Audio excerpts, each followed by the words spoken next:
ছোট্ট একটা গল্প না বলে তো পারবো না।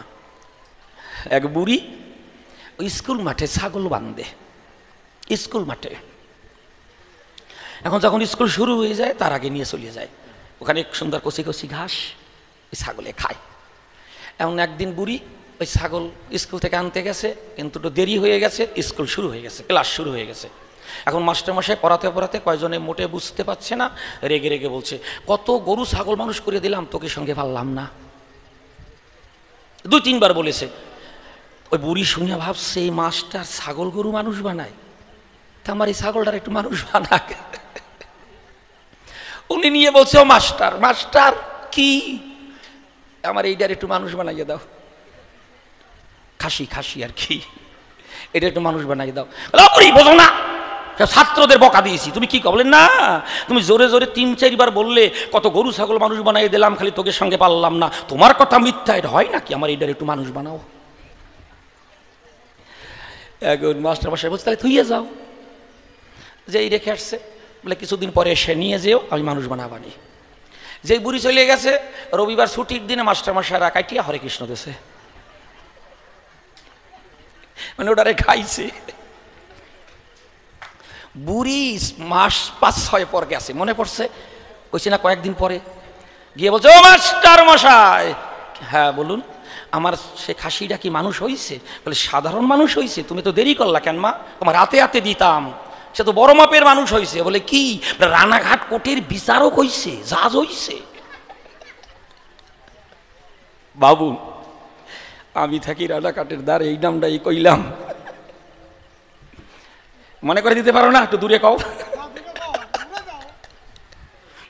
ওইয়ে যখন ফেলাইছি আর ফেরবো না। বলছে রানাঘাট কোর্টের বিচারক হইছে। যারা যারা সহশিল্পী আমাকে চাইতে এদের রস বেশি।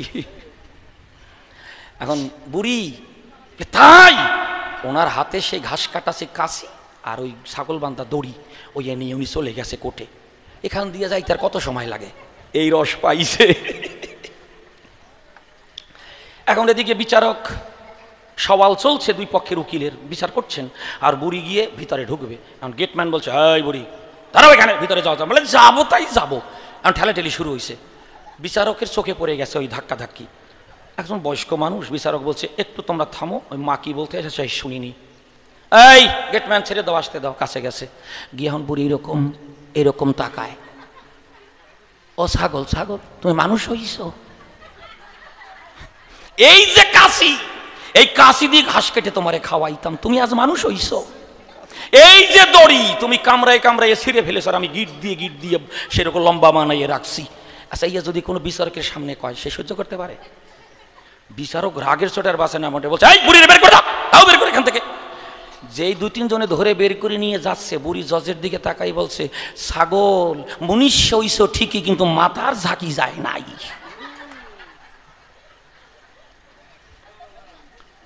তাই খালি মালা দিয়ে জ্বালা বাঁধাইলে হবে? ঠিক জায়গায় ঝাঁকি দাও। একজন মারাত্মক কৃপণ, বুঝলেন তো, মানে কৃপণ আসে না 2-1টা দেখবেন, জন্মের কৃপণ, এরকম মারাত্মক সাংঘাতিক কৃপণ। ও কি করে, ওই 2টো ছেলে প্রথম বিয়ে করিছে। প্রথম বিয়ে করার পরে দেখবেন বউটারে সুন্দরবনের খলসে ফুলুর মধুর মতো ট্যাকে, মনে হয় যেন সাটিয়ে খাই, শরীরের মধ্যে একেবারে 8-10 রকমের ভাব হয় না, হয় কিনা ভাব হয়েছে, উঠে 2টো ছেলে হয়েছে।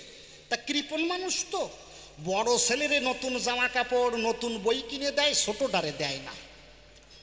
কি করে, যেই বড় ছেলের জামা কাপড় কিনে দেয়, ওইটা যেই পুরনো হয়ে যায়, ওই পুরনোটা ছোট ছেলেটারে দেয়, ছোট ছেলে সেইটা গায়ে দেয়।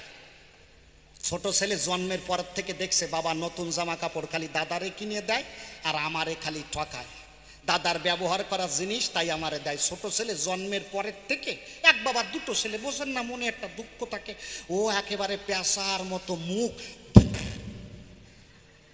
আর কি, ওর কেউ কোনোদিন ওরে হাসতে দেখে নাই, মুখ সবসময়। 2 ছেলে বড় হয়েছে, ছোট ছেলে কোনোদিন কিন্তু হাসে নাই। 2 ছেলে বড় হয়েছে, বড় হওয়ার পরে বড় ছেলেটাকে বিয়ে দিয়েছে একটা সুন্দরী মাইয়ে দেখে, দারুণ সুন্দরী, একেবারে রূপে গুণে সেই আর কি, আর পরে একটু কব না। এখন বড় ছেলে ভালো সুন্দরী দেখে বিয়ে দেশে দেওয়ার পরে নতুন বৌমা তো বাড়ি আইসে, বাড়ি আসার পরে স্বামী শ্বশুর আর দেওরে খাতি দিছে। দেওয়ার পরে প্রথমে স্বামীর পাতে ভাত দিয়েছে, তারপরে শ্বশুরের পাতে দিয়েছে, তারপরে ওই যে ছোট ছেলে যেটা জীবনে কোনোদিন হাসে নাই ওইটার পাতে ভাত দিয়েছে। যেই ভাত দিয়েছে ছোট ছেলে একটু আর চোখের বৌদির দিকে তাকাইছে, তাকাইয়ে ছোট ছেলে করে হাসি উঠছে। ওর বাবা কয় ব্যাপার কি, শালা হাসলো কেন? এ শালা তো জীবন ভরে মুখ ফোং করিয়ে থাকে, জীবনে কোনোদিন হাসতে দেখি না, আজকে হাসলো কেন? ছোট ছেলেটারে কয় এই কপাল পড়া হাসলি কেন? ছোট ছেলে কয় বাবা ভয়ে কব না নির্ভয়ে কব? ওর বাবা কয় নির্ভয়ে কয় দেখো বাবা, যদি নির্ভয়ে কই তুমি আমার মারবা না তো? কয় না না মারবো না। কয় শোনো, সারা জীবন দাদারে নতুন জামা কিনে দেছো, দাদা সেই জামা ব্যবহার করিছে, ব্যবহার করা জামা আমার দেশে তাই আমি পড়িছি। তারপরে দাদার বই পুরনো হয়ে গেছে, সেই ব্যবহার করে বই ফেলাই দেশে, সেই বই আমার দেশও আমি ব্যবহার করেছি। তা সারা জীবন দাদার ব্যবহার করা জিনিস সব আমি পাইছি।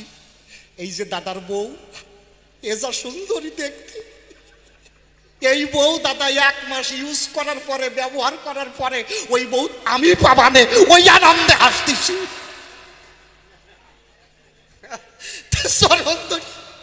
করি মা, তুমি যেন এই পর্যন্ত কৃপণতা করিয়ে না, তাইলে কিন্তু শেষে চালান বাঁচাতে পারবা না। তাই যেখানে পাগলের চিকিৎসা হয় সেখানে পাগলের ডাক্তারও তো থাকে, তাহলে চিকিৎসাটা হবে কি করে? এইবার এক জায়গায় প্রায় 200 কি 250 মতো পাগল ওরা এখানে থাকে, খায় দেয়, ওদের চিকিৎসা করে। তার ভিতরে ওদের খেলার জায়গা, স্নানের জায়গা, তারপর নানা ধরনের কিছু যাতে দেখতে পারে, এরকম সব ব্যবস্থা আছে, অনেক এরিয়া নিয়ে সেই পরিষেবা।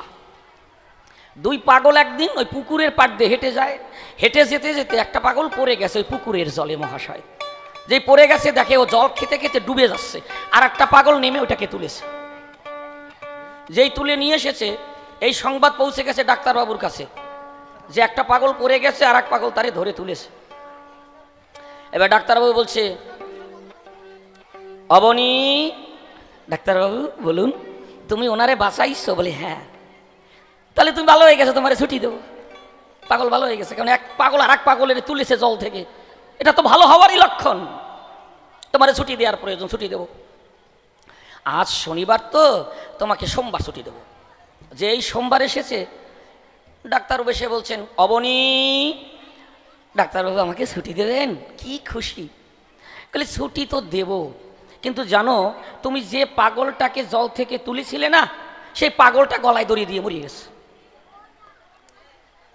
বলো দেখি, তুমি এরকম বিপদ থেকে বাঁচালে ও গলায় দড়ি দিয়ে মরে গেছে। অবনী কয়, ও মরবে কেন? কেন মরবে ডাক্তারবাবু? আমি ওর গলায় দড়ি দিয়ে ফ্যানের সঙ্গে ঝুলাইয়া দিছি, কেননা জলে ভিজে গিয়েছিল না, এখন শুকোক। ওরে শুকোনোর জন্য আমি গলায় দড়ি দিয়ে ফ্যানে ঝুলাইয়ে দিছি, যেটা শুকিয়ে যাক। আমি সেই পাল্লায় পড়েছি না। ওরে আমার কায়দারে, যে জুয়া খেলে, নারীর সম্মান হানির দিকে দৃষ্টিপাত না করে জুয়ার বোর্ডে অর্থাৎ দানে ধরে, গুরুদেবকে মারবার জন্য মিথ্যা কথা বলে, কোনো কিছুতে যার একটুকু বিবেক দংশন হলো না। আচ্ছা, যুধিষ্ঠির যে মিথ্যা কথা বলেছে প্রমাণ হাতে নাতে দেখিয়ে দিয়ে যাব। যখন বিরাট রাজার রাজ্যে তার অজ্ঞাতবাসী ছিল, তখন যুধিষ্ঠির বলেছিল নাকি আমি ধর্মরাজ, লুকায় নাই নাম। কত বড় ছলনা! আর আজকের ওনার কি সুন্দর বর্ণনা। ও ধার্মিক, ধার্মিক কি করে হওয়া যায়, আমার লেখনীতে তারই নমুনা। ওরে আমার নমুনা।